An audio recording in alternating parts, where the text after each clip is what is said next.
Bevor wir beginnen, schreibt in die Kommentare, von wo ihr heute Nacht zuhört und wie spät es bei euch ist. Es ist immer faszinierend zu sehen, wie Menschen aus aller Welt zur gleichen Zeit in diese antiken Mysterien eintauchen. Wenn euch diese Reisen in die Vergangenheit gefallen, abonniert den Kanal. Aber nur, wenn ihr wirklich Wert darin findet. In den stillen Nächten Mesopotamiens, vor mehr als 4000 Jahren, kratzte ein Griffel über feuchten Ton. Im flackernden Licht einer Öllampe hielt ein Schreiber nicht nur die Taten von Königen fest, sondern auch Echos der Zukunft. Diese Texte, bekannt als die akkadischen Prophezeiungen, sind keine einfachen Vorhersagen. Sie sind komplexe, poetische und zutiefst beunruhigende Dokumente, die den Aufstieg und Fall von Imperien über Jahrhunderte hinweg zu beschreiben scheinen. Wie konnten Sie das wissen? Guten Abend. Atmen Sie tief durch und lassen Sie die Geräusche des Alltags hinter sich. Wir begeben uns auf eine Reise, nicht nur an einen anderen Ort, sondern in eine andere Zeit. Stellen Sie sich die weiten, sonnenverbrannten Ebenen des heutigen Irak vor. Unter sanften Hügeln, den sogenannten Tells, schlummern die Überreste der ersten Städte der Menschheit. Jahrtausende lang lagen sie begraben, vergessen unter dem Staub der Zeit. Ihre Geschichten, ihre Gesetze, ihre Ängste und Hoffnungen, alles schien für immer verloren. Doch im 19. und frühen 20. Jahrhundert begannen Archäologen, diesen Staub vorsichtig beiseite zu schieben. Mit Pinsel und Spaten bewaffnet, gruben sie sich durch die Schichten der Geschichte und brachten die Fundamente von Zikkurats und Palästen ans Licht. Und zwischen den zerbrochenen Mauern fanden sie etwas weitaus Wertvolleres als Gold: Tausende und Abertausende von Tontafeln. Jede einzelne von ihnen, hart wie Stein gebrannt durch die Zeit oder durch die Feuer, die diese Städte einst zerstörten, ist ein Fenster in eine versunkene Welt.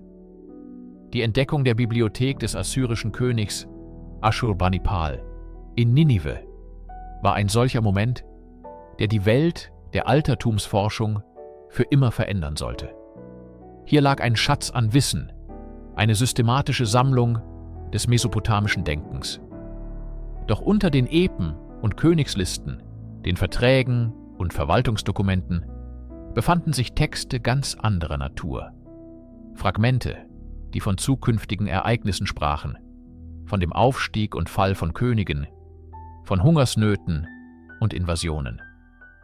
Viele dieser Texte waren Abschriften von Originalen, die noch viel älter waren. Sie stammten aus der Zeit des ersten großen Imperiums der Geschichte, dem Reich von Akkad. Diese Tafeln zu finden, war nur der erste Schritt.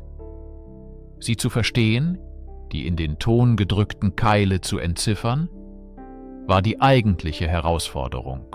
Es ist eine stille, geduldige Arbeit, die uns heute erlaubt, den Stimmen zuzuhören, die vor über 4000 Jahren über die Zukunft nachdachten. Um die Bedeutung dieser Prophezeiungen zu erfassen, müssen wir die Welt verstehen, in der sie entstanden sind. Wir reisen zurück ins 23. Jahrhundert vor unserer Zeitrechnung, in eine Epoche tiefgreifender Umwälzungen. Das Land zwischen den Flüssen Euphrat und Tigris, Mesopotamien, war lange Zeit ein Mosaik aus konkurrierenden sumerischen Stadtstaaten. Ur, Uruk, Lagash, jede Stadt hatte ihren eigenen Gott, ihren eigenen König. Doch dann betrat eine Gestalt die Bühne der Geschichte, deren Name noch Jahrtausende später widerhallen sollte: Sargon von Akkad. Seine Herkunftsgeschichte ist von Legenden umwoben. Ausgesetzt in einem Binsenkorb auf dem Fluss, aufgewachsen als einfacher Gärtner, stieg er durch Gunst und Geschick zur Macht auf. Sargon war anders. Er begnügte sich nicht damit, eine Stadt zu beherrschen. Er schuf das erste uns bekannte Imperium. Von den Ufern des Persischen Golfs bis an die Küsten des Mittelmeers unterwarf er ein Reich, das verschiedene Völker, Sprachen und Kulturen umfasste. Er war ein brillanter Militärstratege, aber auch ein kluger Verwalter, der Handelsrouten sicherte und eine neue, semitische Sprache, das Akkadische, als Verwaltungssprache etablierte. Die Welt unter Sargon war eine Welt der Superlative und der Unsicherheit. Zum ersten Mal in der Geschichte waren die Schicksale von Millionen von Menschen an eine zentrale Macht gebunden. Der Erfolg des Reiches hing vom Willen des Königs und, so glaubte man, vom Wohlwollen der Götter ab. In diesem Klima der ständigen Expansion, der inneren Rebellionen und der Furcht vor dem Zorn der Götter wurde die Vorhersage der Zukunft zu einem Instrument von höchster politischer Bedeutung. Die Prophezeiungen waren kein bloßer Aberglaube. Sie waren ein Versuch, Ordnung im Chaos zu finden, die Intentionen der unsichtbaren Mächte zu deuten und das fragile Gebilde des Imperiums zu sichern. Jede Entscheidung des Königs, jeder Feldzug, jede Ernte war mit dem Kosmos verbunden. Die akkadischen Priester und Gelehrten, die den Himmel beobachteten und die Eingeweide von Opfertieren deuteten, waren die Geheimdienstanalysten ihrer Zeit. Die Träger dieser uralten Botschaften sind Tontafeln und ihre Sprache ist die Keilschrift. Diese Schrift ist weit mehr als nur ein Alphabet. Sie ist ein komplexes System, das die intellektuelle Tiefe der mesopotamischen Zivilisation widerspiegelt. Der Name Keilschrift leitet sich von den keilförmigen Abdrücken ab, die ein Schreiber mit einem zugeschnittenen Schilfrohrgriffel, einem Stylus, in den weichen, feuchten Ton drückte.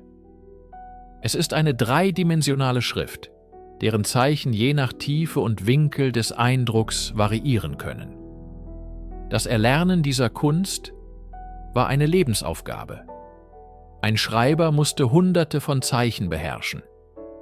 Einige Zeichen waren Logogramme, die für ein ganzes Wort standen, wie ein Piktogramm für Wasser oder Stern.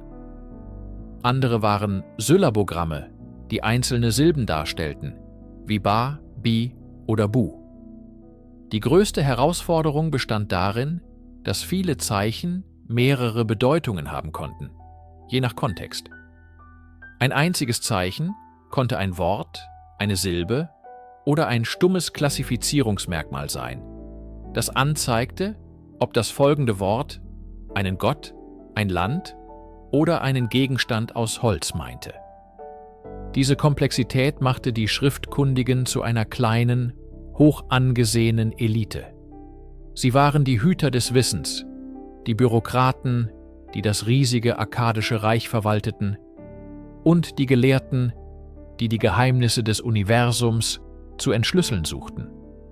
Das Medium selbst, der Ton, prägte die Art der Aufzeichnungen. Ton ist schwer und unhandlich, aber unglaublich haltbar, wenn er einmal gebrannt ist. Nichts, was in Keilschrift niedergeschrieben wurde, war trivial. Jeder Text, von der Quittung für ein paar Schafe bis hin zur Prophezeiung über den Untergang eines Königs, war eine bewusste und dauerhafte Aufzeichnung.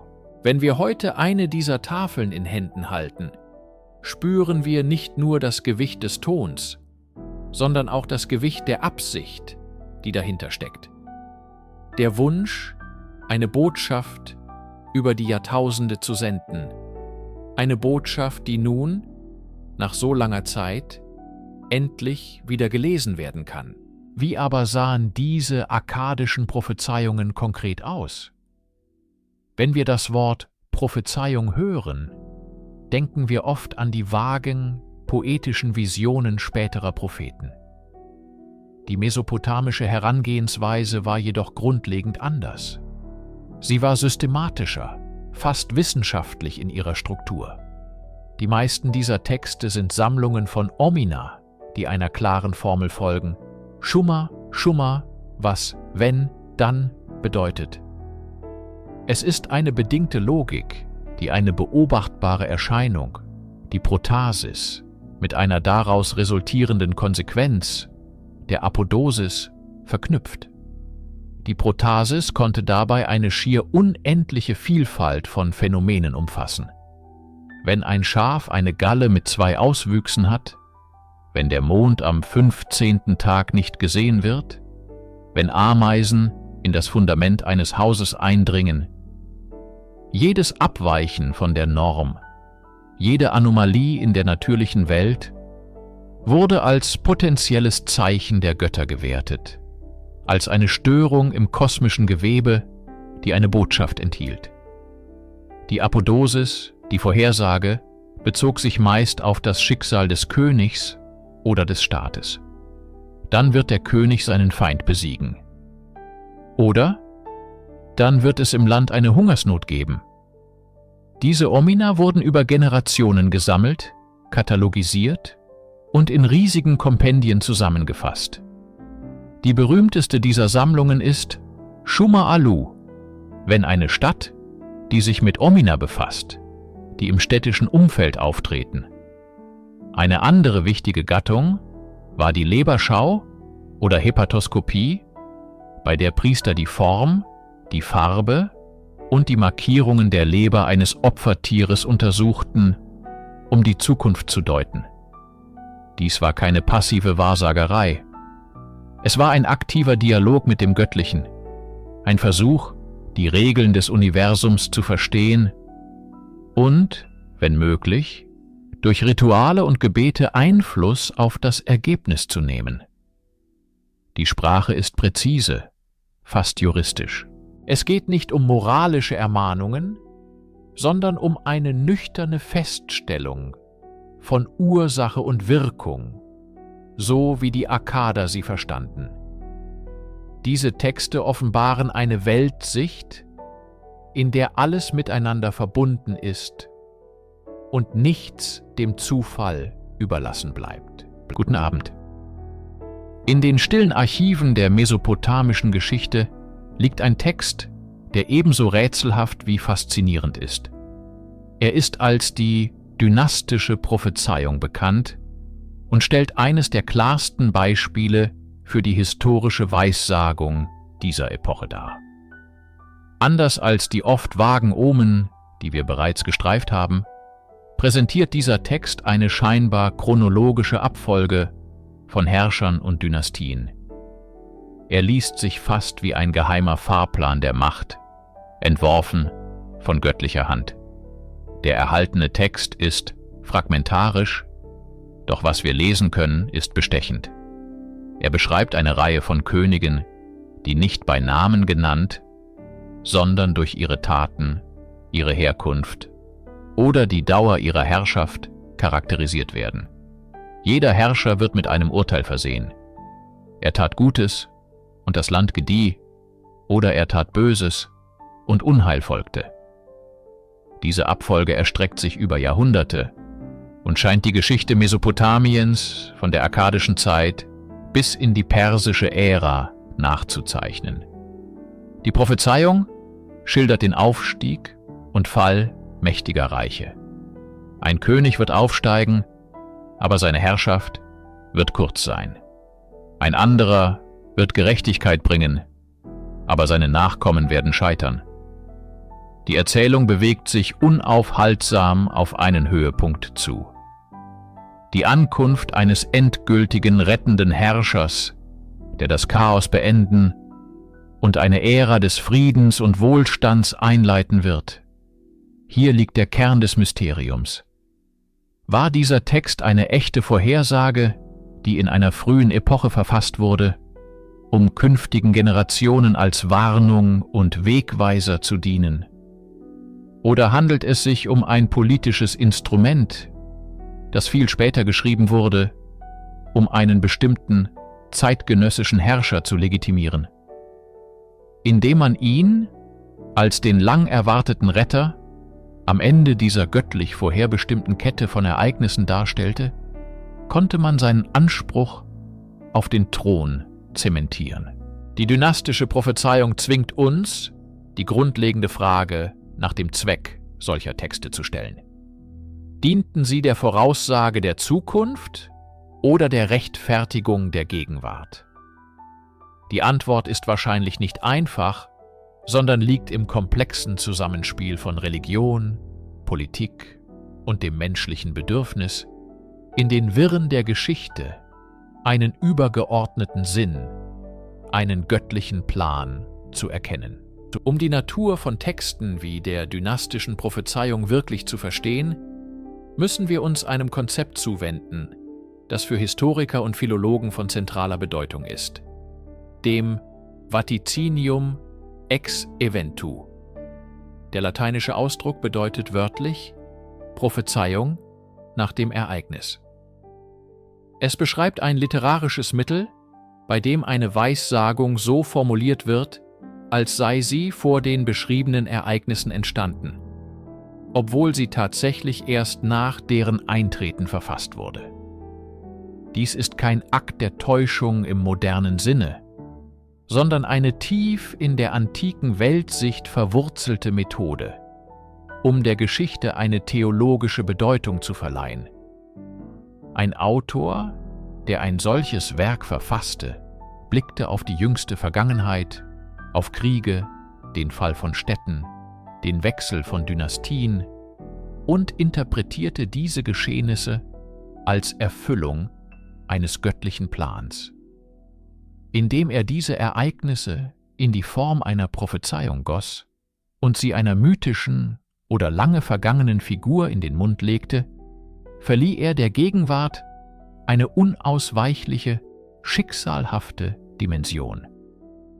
Für den modernen Betrachter mag dies wie eine Fälschung wirken. Doch für die Menschen der Antike war es eine Art, die Hand der Götter im Chaos der menschlichen Angelegenheiten zu erkennen. Wie identifizieren Gelehrte ein Vaticinium ex eventu? Es gibt verräterische Anzeichen. Oft sind die Vorhersagen über vergangene Ereignisse bemerkenswert präzise und detailliert, während die Weissagungen über die tatsächliche Zukunft des Autors vage und allgemein bleiben. Die Sprache kann anachronistische Züge aufweisen, also Wörter oder Formulierungen verwenden, die zur angeblichen Zeit der Niederschrift noch nicht existierten.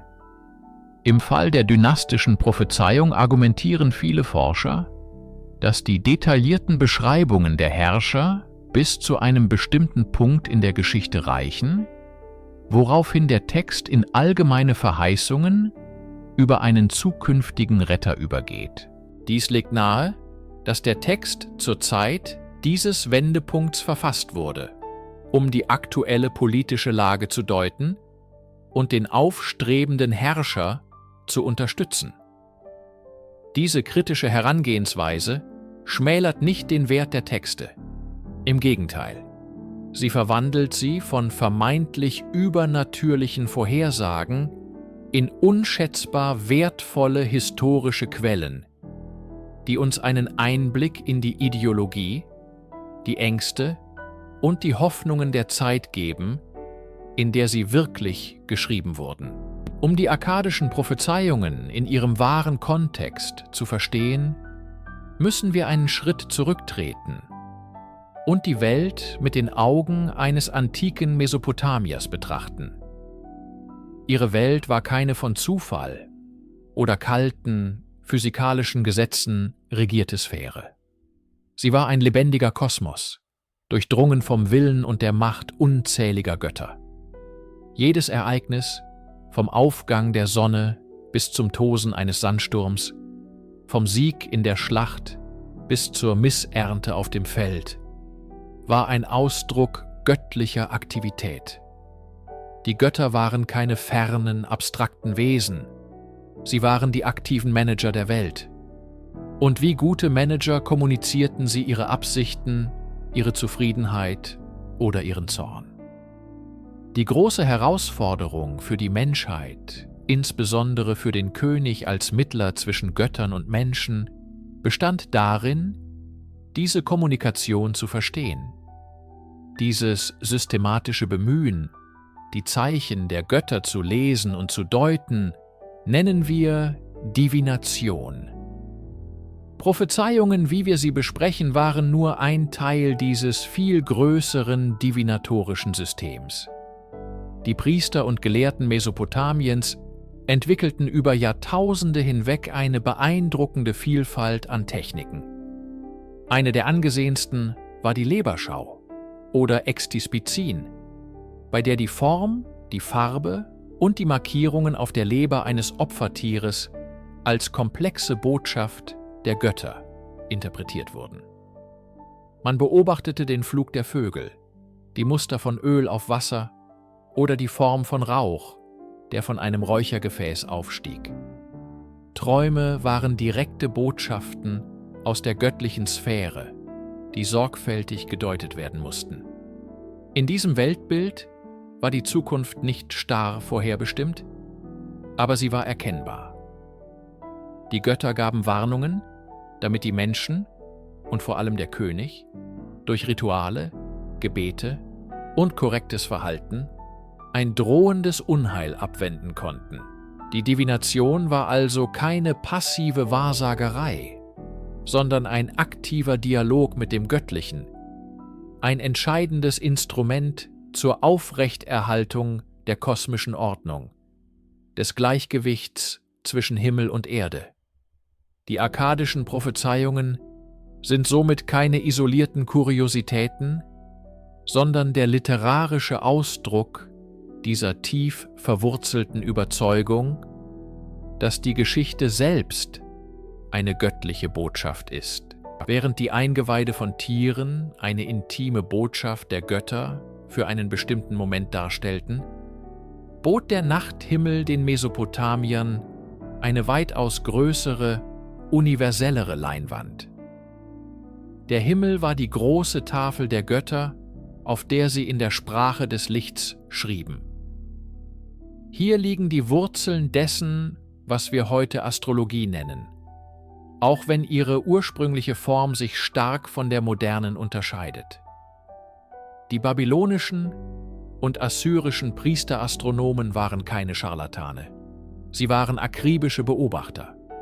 Über Jahrhunderte hinweg zeichneten sie die Bewegungen von Sonne, Mond und den 5 mit bloßem Auge sichtbaren Planeten Merkur, Venus, Mars, Jupiter und Saturn mit beeindruckender Genauigkeit auf. Sie dokumentierten Finsternisse, das Erscheinen von Kometen und die Positionen der Gestirne in Relation zueinander. Doch diese Beobachtungen waren kein Selbstzweck. Jedes Phänomen am Himmel war ein Omen, ein Zeichen mit einer spezifischen Bedeutung für das Schicksal des Landes, des Königs und des Volkes. Ihre gesammelten Erkenntnisse wurden in monumentalen Keilschriftserien zusammengefasst. Die berühmteste davon ist Enuma Anu Enlil, als die Götter Anu und Enlil. Diese Sammlung umfasste 70 Tafeln und enthielt Tausende von Omen, die alle nach einem einfachen Prinzip aufgebaut waren. Wenn dann.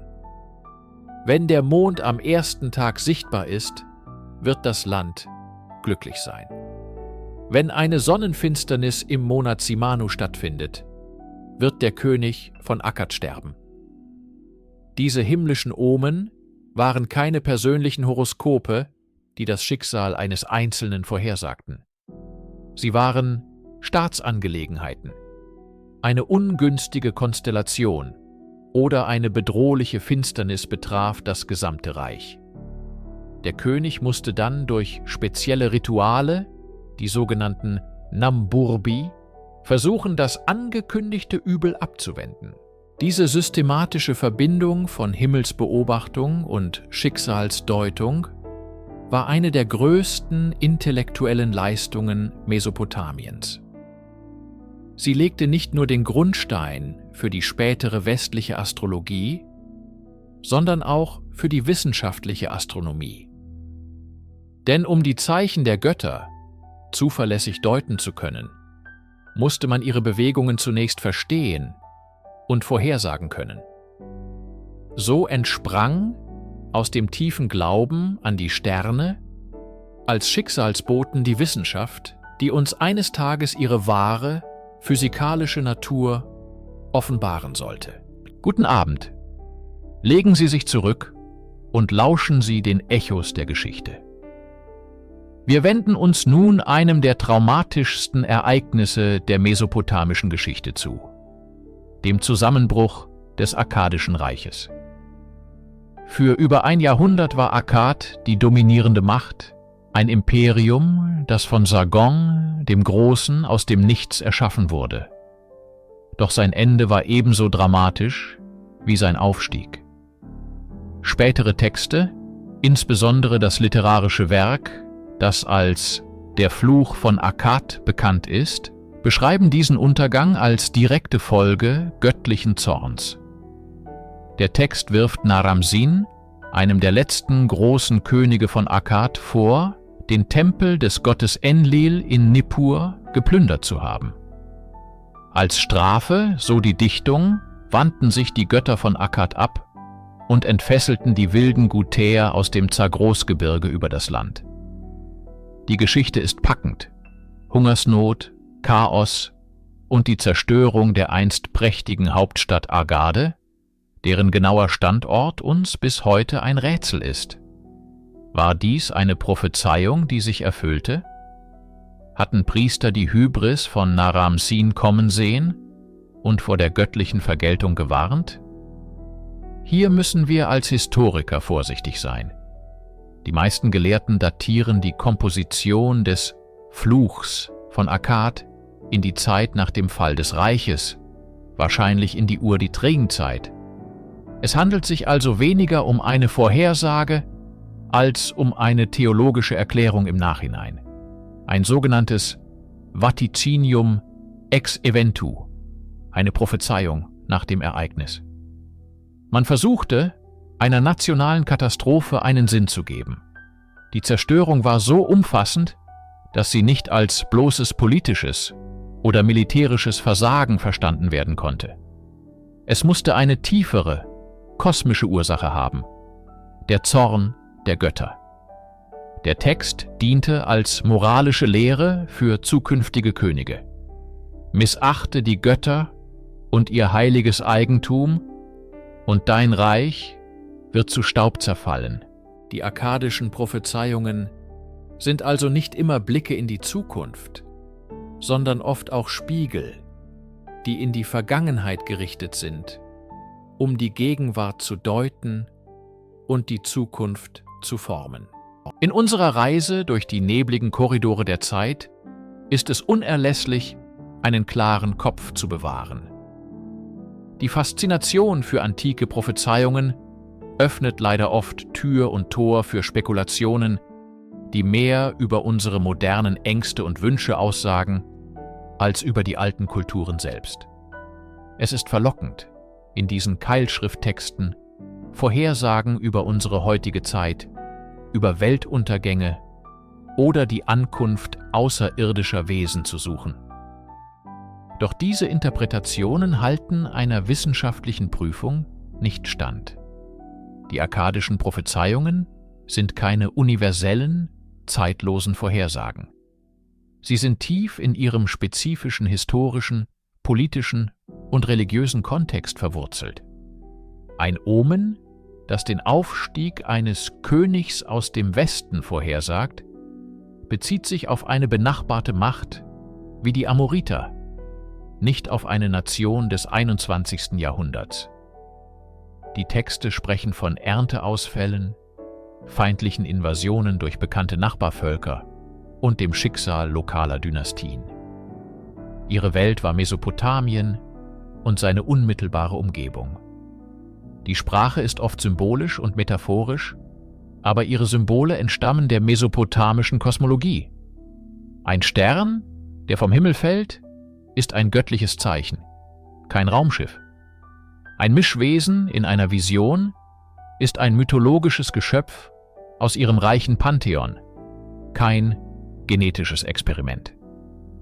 Die akademische Assyriologie nähert sich diesen Texten mit philologischer Präzision und historischem Bewusstsein. Forscher übersetzen die Keilschrift, analysieren die Grammatik und vergleichen die Texte mit archäologischen Funden und anderen historischen Dokumenten. Sie verstehen diese Werke als eine Form der Geschichtsschreibung, der politischen Propaganda oder der theologischen Reflexion. Sie sind Fenster in die Denkweise der mesopotamischen Elite. Indem wir die pseudowissenschaftliche Sensationslust beiseite lassen, entwerten wir diese Texte nicht. Im Gegenteil, wir erweisen ihnen den wahren Respekt. Wir hören zu, was sie uns tatsächlich über ihre eigene Zeit, ihre Sorgen, ihre Hoffnungen und ihren Glauben zu sagen haben. Das wahre Mysterium liegt nicht in erfundenen Zusammenhängen, sondern in der authentischen Komplexität und der tiefen Menschlichkeit dieser jahrtausendealten Zivilisation. Lassen Sie uns nun unsere Aufmerksamkeit auf eine einzelne, besonders rätselhafte Prophezeiung richten, die als Uruk-Prophezeiung bekannt ist. Sie wurde auf einer Tontafel gefunden, die aus der seleukidischen Zeit stammt, also viel später als das Akkadische Reich. Doch der Text selbst scheint auf ältere Vorlagen zurückzugreifen. Er ist, wie viele dieser Werke, in einem Omenstil verfasst. Wenn dies geschieht, wird jenes geschehen. Die Prophezeiung listet eine Abfolge von Königen auf, deren Herrschaft durch kryptische Beschreibungen charakterisiert wird. Die ersten Könige sind schwer zu identifizieren, doch dann wird der Text klarer und scheint historische Herrscher zu beschreiben, was uns wieder an das Konzept des Vaticinium ex eventu erinnert. Der faszinierendste Teil ist jedoch die Vorhersage der Ankunft eines zukünftigen Herrschers. Der Text verkündet: Ein König wird sich aus dem Meer erheben und herrschen. Diese bildgewaltige Zeile hat die Fantasie von Forschern beflügelt. Was bedeutet sie? Das Meer kann wörtlich genommen werden. In der mesopotamischen Geographie war dies der Persische Golf im Süden. Die Prophezeiung könnte sich also auf einen Herrscher beziehen, der aus dem Meerland, einer Region im südlichen Babylonien, stammt. Diese Gegend war historisch oft ein Hort des Widerstands gegen die zentralen Mächte. Ein König, der von dort kommt, wäre ein Außenseiter, ein Rebell, der die alte Ordnung stürzt. Symbolisch hat das Meer in der mesopotamischen Mythologie jedoch auch eine tiefere Bedeutung. Es ist der Ort des Urchaos, die Heimat der monströsen Tiamat, die von Marduk besiegt wurde, um die Welt zu erschaffen. Ein König, der aus dem Meer aufsteigt, könnte also eine Figur sein, die eine Zeit des Chaos einleitet, oder umgekehrt, jemand, der aus dem Chaos eine neue Ordnung schafft. Die Prophezeiung von Uruk verspricht, dass dieser König Gerechtigkeit wiederherstellen, Tempel wieder aufbauen und das Land von Übel befreien wird. Er ist eine messianische Figur, ein Retter, der eine Ära des Friedens und des Wohlstands einläuten soll. Ein Hoffnungsschimmer, niedergeschrieben in einer Zeit der Unsicherheit, der zeigt, wie Prophezeiungen nicht nur warnten, sondern auch Trost spendeten. Wer waren die Menschen, die diese Omen und Prophezeiungen in den feuchten Ton drückten? Es waren keine einsamen Mystiker, die in Höhlen Visionen empfingen. Die Verfasser dieser Texte waren Teil der gebildetsten und einflussreichsten Schicht der mesopotamischen Gesellschaft: die Schreiber und Priester. In einer Welt, in der die Fähigkeit zu lesen und zu schreiben einer kleinen Elite vorbehalten war, bedeutete Schriftgelehrsamkeit Macht. Die Ausbildung zum Schreiber war lang und hart. In den sogenannten Edubas, den Tafelhäusern, lernten die Schüler über Jahre hinweg die komplexe Keilschrift, aber auch Mathematik, Astronomie, Literatur und Theologie. Die Absolventen dieser Schulen fanden Anstellung in den beiden großen Machtzentren, dem Palast und dem Tempel. Im Dienste des Königs waren sie für die Verwaltung, die Korrespondenz und die Aufzeichnung historischer Ereignisse zuständig. Im Dienste der Götter, also im Tempel, waren sie für die Durchführung von Ritualen, die Interpretation von Omen und die Bewahrung des heiligen Wissens verantwortlich. Die Grenzen zwischen diesen beiden Sphären waren fließend. Ein Schreiber am Hof konnte auch priesterliche Aufgaben haben. Und ein Priester benötigte exzellente Schreibkenntnisse. Genau in diesem intellektuellen Milieu entstanden die prophetischen Texte. Sie waren das Produkt einer tiefen Gelehrsamkeit. Die Autoren kannten die literarischen Traditionen, die Mythen und die historischen Annalen.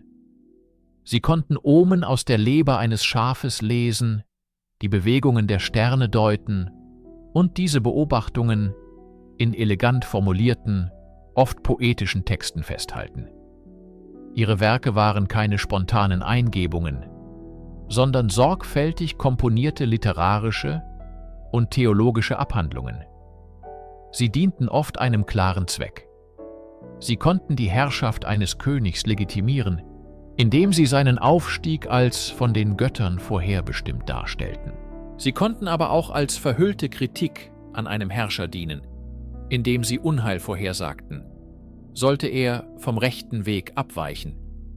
Diese Schreiber waren die Intellektuellen ihrer Zeit, die Hüter des Wissens und die Deuter des göttlichen Willens, deren Hände die Brücke zwischen der Welt der Menschen und der Welt der Götter formten.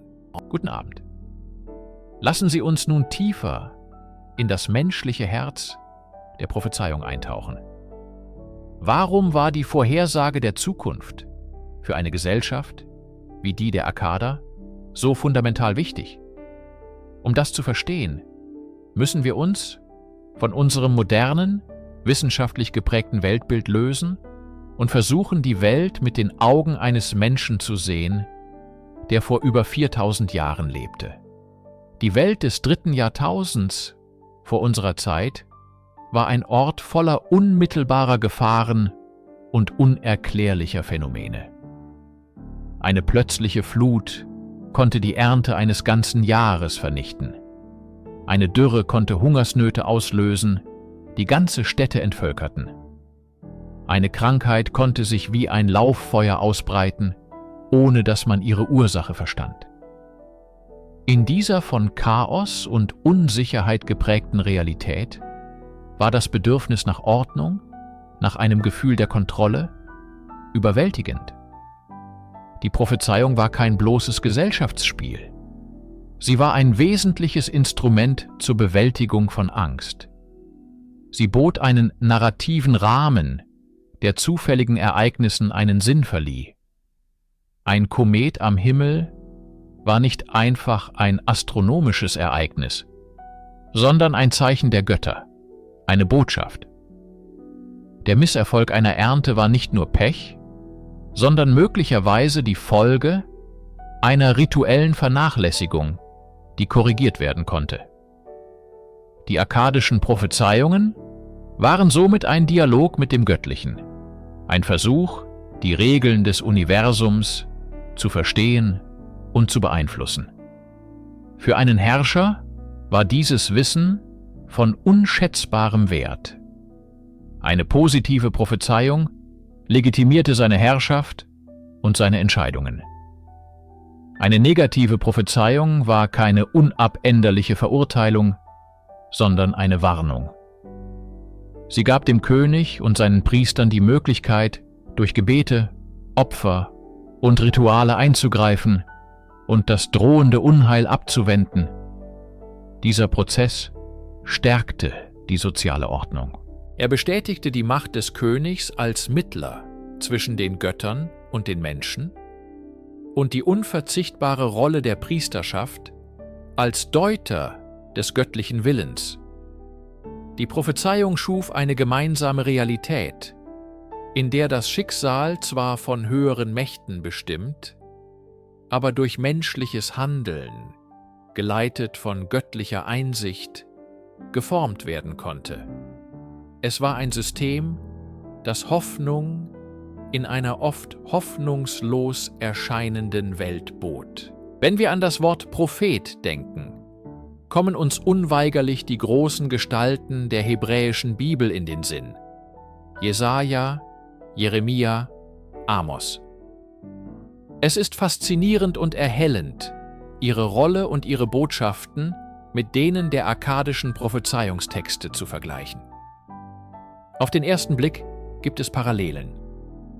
Beide Traditionen glauben an eine göttliche Macht, die in die menschliche Geschichte eingreift und ihren Willen kundtut. Beide nutzen eine bildhafte, oft symbolische Sprache, um ihre Botschaften zu übermitteln. Doch bei genauerem Hinsehen offenbaren sich tiefgreifende Unterschiede in Funktion und Theologie. Die mesopotamische Prophezeiung, wie wir sie in den akkadischen Texten finden, war oft eine institutionalisierte Praxis. Sie war Teil des Staatsapparates. Die Deuter von Omen und Verfassern von Prophezeiungen waren Gelehrte, die im Dienst des Königs standen. Ihre Aufgabe war es, die Zeichen zu lesen, sei es in den Eingeweiden eines Opfertieres, in der Bewegung der Sterne oder in ungewöhnlichen Geburten, und dem Herrscher Handlungsanweisungen zu geben. Der Fokus lag primär auf dem Schicksal des Königs und des Reiches. Die biblischen Propheten hingegen waren oft Außenseiter, Kritiker der Macht. Sie sprachen nicht nur zum König, sondern zum gesamten Volk. Ihre Botschaften waren seltener das Ergebnis technischer Deutung von Omen, sondern wurden als direkte, persönliche Offenbarungen Gottes verstanden. Ein entscheidender Unterschied liegt im ethischen Gehalt. Während die akkadischen Texte oft von ritueller Reinheit und der korrekten Durchführung von Zeremonien sprechen, fordern die biblischen Propheten vor allem soziale Gerechtigkeit, die Sorge für Witwen und Waisen und die Abkehr von Götzendienst. Die Sünde, die göttlichen Zorn hervorruft, ist bei ihnen weniger ein ritueller Fehler als ein moralisches Versagen. Die akkadischen Texte blicken oft zurück und deuten vergangene Ereignisse als erfüllte Prophezeiungen, um die Gegenwart zu legitimieren. Ein Phänomen, das wir Vaticinium ex eventu, die Prophezeiung nach dem Ereignis, nennen. Die biblischen Propheten hingegen richten den Blick mahnend in die Zukunft und verknüpfen das kommende Schicksal direkt mit dem gegenwärtigen moralischen Verhalten des Volkes. Dieser Vergleich zeigt uns zwei unterschiedliche Wege, wie Gesellschaften versuchten, mit dem Göttlichen in Beziehung zu treten und ihre Bestimmung zu verstehen. Der eine als staatsgetragene Wissenschaft zur Sicherung der Ordnung, der andere als radikaler moralischer Appell zur Umkehr. Im Laufe der mesopotamischen Geschichte erleben wir einen bemerkenswerten theologischen Wandel, der das Konzept der Prophezeiung nachhaltig prägte. Im Zentrum dieses Wandels steht eine Gottheit, Marduk, der Stadtgott von Babylon. Ursprünglich eine eher unbedeutende Figur im sumerischen und akkadischen Pantheon, stieg Marduk mit der wachsenden politischen Macht Babylons zur höchsten Gottheit auf. Diese auserwählte Stellung wurde im babylonischen Schöpfungsepos, dem Enuma Elish, kunstvoll zementiert. Darin wird geschildert, wie Marduk die Urgöttin des Chaos, Tiamat, besiegt und aus ihrem Körper die geordnete Welt erschafft. Er wird zum König der Götter, der die Schicksale bestimmt und die Ordnung des Kosmos aufrechterhält. Diese theologische Revolution hatte tiefgreifende Auswirkungen auf das Verständnis von Geschichte und Schicksal. Die Zukunft war nicht mehr nur das Ergebnis des Zusammenspiels vieler, oft launischer Götter, deren Wille durch Omen gedeutet werden musste. Stattdessen wurde die Geschichte zunehmend als Entfaltung von Marduks göttlichem Plan gesehen. Prophezeiungen wurden zu Kapiteln in einer großen, von Marduk verfassten Erzählung. Ein herausragendes Beispiel hierfür ist die sogenannte Marduk-Prophezeiung. Dieser Text beschreibt die Reisen der Kultstatue Marduks, die von Feinden aus Babylon entführt und nach Elam und Assyrien gebracht wurde. Der Text deutet diese historischen Demütigungen nicht als Niederlagen, sondern als bewusste Entscheidungen Marduks, diese fremden Länder zu besuchen und zu segnen. Seine schließliche Rückkehr nach Babylon wird als triumphaler Akt dargestellt, der eine Ära des Wohlstands einleitet. Hier sehen wir, wie Prophezeiung als politisches und theologisches Instrument genutzt wird. Sie legitimiert die Herrschaft Babylons, indem sie selbst Katastrophen in den göttlichen Plan Marduks integriert. Alles, was geschieht, geschieht nach seinem Willen. Diese Sichtweise verleiht der Geschichte eine neue Dimension, eine Teleologie, die Vorstellung, dass die Geschichte auf ein bestimmtes Ziel zusteuert. Die Macht, die Zukunft vorherzusagen, lag nun ultimativ bei dem Gott, der die Ordnung aus dem Chaos geschaffen hatte. Die Deutung seines Willens wurde zur höchsten Aufgabe der Priester und Gelehrten. Und die Prophezeiungen wurden zu einem Zeugnis seiner unumstößlichen Souveränität über das Schicksal der Könige und Nationen. Unsere Reise durch die Welt der akkadischen Prophezeiungen wäre unvollständig ohne einen Besuch an dem Ort, dem wir den Großteil unseres Wissens verdanken. Dieser Ort ist kein mystisches Orakel, sondern eine Bibliothek. Die Bibliothek des assyrischen Königs Assurbanipal in Ninive. Assurbanipal, der im 7. Jahrhundert vor unserer Zeit herrschte, war einer der letzten großen Könige des Neuassyrischen Reiches. Er war bekannt für seine militärische Macht, aber seine wahre Leidenschaft galt dem Wissen. Anders als viele seiner Vorgänger war er ein Gelehrter auf dem Thron, der lesen und schreiben konnte. Eine Seltenheit für einen Monarchen dieser Zeit. Angetrieben von einem fast schon obsessiven Wunsch, das gesamte literarische und wissenschaftliche Erbe Mesopotamiens zu sammeln, entsandte er Schreiber in alle Winkel seines riesigen Reiches. Ihre Mission: die ältesten und wichtigsten Tontafeln in den Tempeln und Gelehrtenschulen von Babylon, Uruk und anderen Städten zu finden und abzuschreiben. In seinem Palast in Ninive schuf er so eine systematisch geordnete Sammlung von über 30.000 Tontafeln. Dies war keine bloße Ansammlung von Texten, sondern eine echte Universalbibliothek.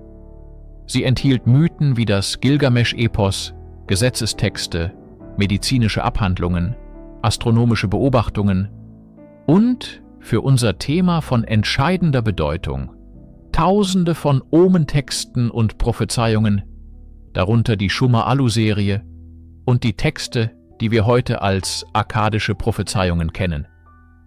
Die Ironie der Geschichte will es, dass die Zerstörung Ninives im Jahr 612 vor Christus zur Bewahrung dieses Schatzes führte. Die Feuer, die den Palast verzehrten, brannten die Tontafeln wie Ziegel im Ofen. Sie überdauerten so die Jahrtausende im Schutt, bis sie Mitte des 19. Jahrhunderts von Archäologen wiederentdeckt wurden. Die Entzifferung dieser Tafeln war der Schlüssel, der uns die Tür zur Gedankenwelt der Akkader und Babylonier öffnete. Ohne Assurbanipals Sammelwut wären diese Stimmen aus der Vergangenheit für immer verstummt. Seine Bibliothek ist ein Denkmal für die menschliche Sehnsucht, Wissen zu bewahren und die Welt zu verstehen. Sie ist der stille, staubige Grund, warum wir heute Abend über die Prophezeiungen sprechen können, die einst das Schicksal von Imperien lenkten. Guten Abend. Wir nähern uns nun einem der faszinierendsten Aspekte der akkadischen Prophezeiungen und eigentlich aller Weissagungen der Geschichte, ihrer scheinbaren Unfehlbarkeit. Wie ist es möglich, dass diese alten Texte über Jahrhunderte hinweg als relevant und zutreffend empfunden wurden? Die Antwort liegt nicht in übernatürlicher Voraussicht, sondern in der meisterhaften Anwendung von Sprache und Psychologie. Die Kraft dieser Omina wurzelt in ihrer Zweideutigkeit. Betrachten wir eine typische Formulierung. Ein König wird sich erheben und das Land wird prosperieren. Oder das Gegenteil, ein Herrscher wird fallen und das Land wird in Klage versinken. Solche Aussagen sind so allgemein gehalten, dass sie auf eine Vielzahl von historischen Ereignissen passen. Jeder neue Usurpator, jeder siegreiche Feldherr konnte als der erhobene König interpretiert werden. Jede Niederlage, jede Hungersnot bestätigte die düsteren Vorhersagen. Dies ist kein Betrug im modernen Sinne, sondern eine Form der literarischen Weisheit. Die Schreiber schufen Texte, die flexibel genug waren, um für kommende Generationen relevant zu bleiben. Sie schrieben nicht für ein einziges Ereignis, sondern für wiederkehrende Muster der Geschichte. Hinzu kommt ein psychologisches Phänomen, das wir heute als Bestätigungsfehler oder Confirmation Bias bezeichnen. Menschen neigen dazu, Informationen so zu interpretieren, dass sie ihre bestehenden Überzeugungen bestätigen. Ein Priester oder König, der an die Macht der Omina glaubte, würde in den Ereignissen seiner Zeit unweigerlich die Erfüllung der alten Worte sehen. Unstimmigkeiten wurden ignoriert oder umgedeutet, während jede scheinbare Übereinstimmung als Beweis für die göttliche Wahrheit gefeiert wurde. Und schließlich dürfen wir das Konzept des Vaticinium ex eventu nicht vergessen, der Prophezeiung nach dem Ereignis. Viele dieser Texte wurden wahrscheinlich nach wichtigen Geschehnissen verfasst oder angepasst, um den Anschein zu erwecken, sie hätten diese vorhergesagt. Dies war ein mächtiges politisches Werkzeug, um die Herrschaft eines neuen Königs zu legitimieren oder den Fall eines Alten zu rechtfertigen. Die Zweideutigkeit war also kein Fehler, sondern das zentrale Merkmal, das diesen Texten ihre Langlebigkeit und ihre Macht verlieh. Sie waren weniger eine Landkarte der Zukunft, als vielmehr ein Spiegel, in dem jede Epoche ihre eigenen Ängste und Hoffnungen erkennen konnte. Um die akkadischen Prophezeiungen wirklich zu verstehen, müssen wir tiefer in die Weltsicht der Menschen eintauchen, die sie schufen. Unser modernes Denken ist oft von der Idee des linearen Fortschritts geprägt, einer stetigen Entwicklung von der Vergangenheit in die Zukunft. Das mesopotamische Geschichtsbild war fundamental anders. Es war zyklisch. Für die Schreiber und Denker von Akkad, Babylon und Assur war die Geschichte kein gerader Pfeil, sondern ein großes Rad, das sich unaufhörlich dreht. Imperien steigen auf, erreichen einen Höhepunkt der Macht, begehen dann unweigerlich einen Akt der Hybris, der die Götter erzürnt, und stürzen daraufhin ins Chaos. Aus diesen Ruinen erhebt sich dann eine neue Macht, und der Zyklus beginnt von vorn. Die Geschichte von Sargon von Akkad und seinem Enkel Naram-Sin war das Paradebeispiel für diesen Kreislauf. Sargon, der fromme Gründer, wurde von den Göttern gesegnet.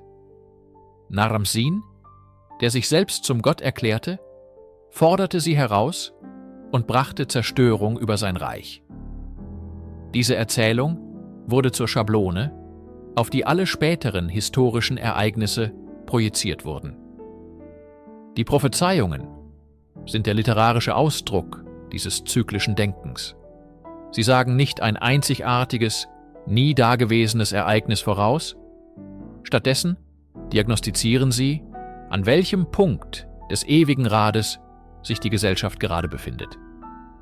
Die Vorhersage von schlechten Zeiten, von Invasoren und dem Fall von Königen war keine pessimistische Laune, sondern die logische Erwartung der nächsten Phase im Kreislauf.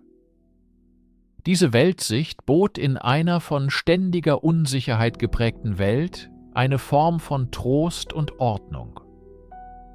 Kriege, Hungersnöte und der Zusammenbruch von Dynastien waren keine zufälligen, sinnlosen Katastrophen. Sie waren Teil eines göttlichen, verständlichen Musters. Wenn man die Zeichen richtig deutete, die Omina am Himmel, die Prophezeiungen auf den Tontafeln, konnte man zumindest verstehen, was geschah, auch wenn man es nicht ändern konnte.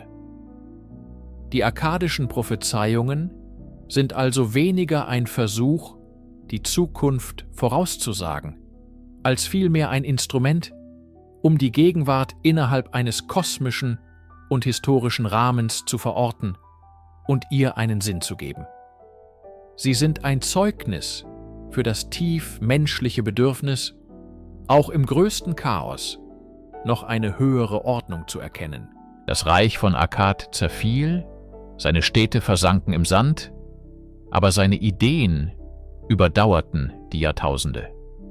Das literarische Genre der Prophezeiung, das in der akkadischen Zeit eine so wichtige Rolle spielte, verschwand nicht mit dem Untergang des Reiches. Im Gegenteil, es wurde zu einem der langlebigsten und einflussreichsten kulturellen Exporte Mesopotamiens.